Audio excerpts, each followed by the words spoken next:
भिक्षुओं ने चर्चा की कि किस प्रकार सारीपुत्र के कारण वे चारों स्त्रियां संग में आईं और अरहंत बन गईं। वैशाली के शासक लिच्छवी वाद विवाद के लिए प्रसिद्ध थे। एक बार दो तपस्वी, एक पुरुष और एक स्त्री, जब वाद विवाद में समान रूप से विजयी हुए तो उन दोनों का विवाह करा दिया गया और उनसे 5 संतानें उत्पन्न हुई, 4 पुत्रियां और 1 पुत्र। माता पिता के निधन के बाद उन चारों ने नगर नगर घूमकर वाद विवाद की शर्त लगाई। सारीपुत्र ने उन्हें हरा दिया। तब भगवान बुद्ध ने कहा, यह पहली बार नहीं है। फिर उन्होंने पूर्व जन्म की कथा सुनाई। बहुत समय पहले की बात है, जब दंतपुर में राजा कलिंग ने शर्त रखी, जो मुझे पराजित करेगा उससे मैं अपनी पुत्रियों का विवाह करूंगा। जब यह बात राजा असक को पता चली तो उसने अपने मंत्री नंदीसेन के कहने पर युद्ध की तैयारी करवाई। दोनों राज्यों की सीमा के बीच एक तपस्वी निवास करता था। राजा कालिंग ने वेश बदलकर उस तपस्वी से पूछा, कौन विजयी होगा?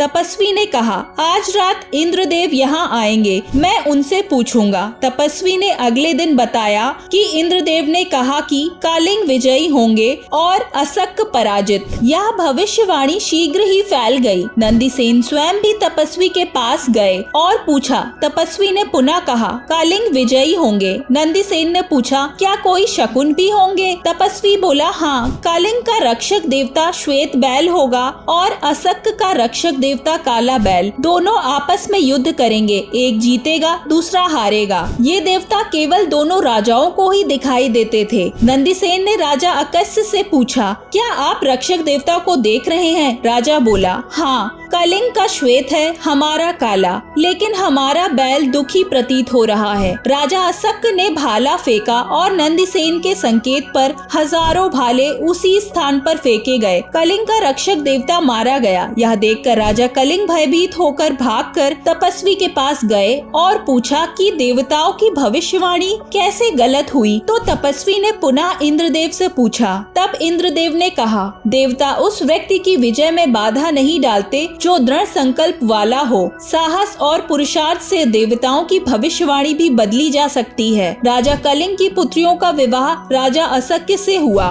कथा समाप्त करते हुए बुद्ध ने कहा, उस समय ये चारों भिक्षुणियां राजा कालिंग की पुत्री थी। नंदीसेन सारीपुत्र थे और वह तपस्वी मैं स्वयं था। अगर आपको यह कथा प्रेरणादायक लगी हो तो चैनल को लाइक, शेयर, सब्सक्राइब और कमेंट करें। नमो बुद्धाय।